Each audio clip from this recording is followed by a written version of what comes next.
पिंपरी चिंचवडच्या आकुर्डी येथील doctor DY. Patil महाविद्यालयात बॉम्ब ठेवल्याचा मेल आला आणि त्यानंतर एकच खळबळ उडालेली आहे।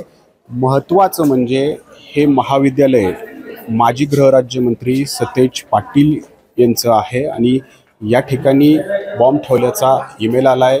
या महाविद्यालयाला बॉम्बने उडवून देण्याची धमकी देण्यात आलेली आहे। त्यामुळेच एकच खळबळ उडाल्याचं आपण बघतोय।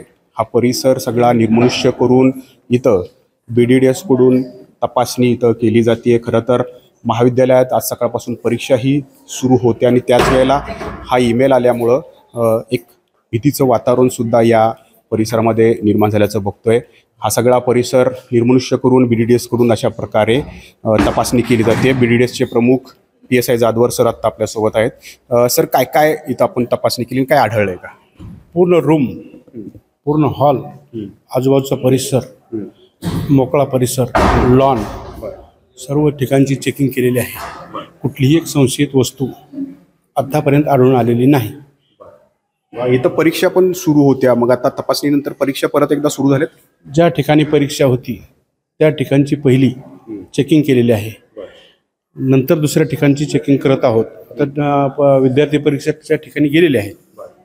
गेल्या किती तासापासून हे सगळी तपासणी सुरू आहे आणि त्यात सुद्धा काही आढळलं नाही, त्यामुळे हा खोडसाळपणा आहे असं म्हणायचं असू शकतं, परंतु आपल्याला चेक करणं जरुरीचं आहे। खरं तर हे माजी गृहराज्यमंत्री सतेज पाटील यांचं महाविद्यालय आहे आणि याच महाविद्यालयाला बॉम्बने उडवून देण्याची धमकी दिल्यामुळं एकच खळबळ उडालेली आहे आणि त्याच अनुषंगाने ही सगळी तपासणी सुरू आहे।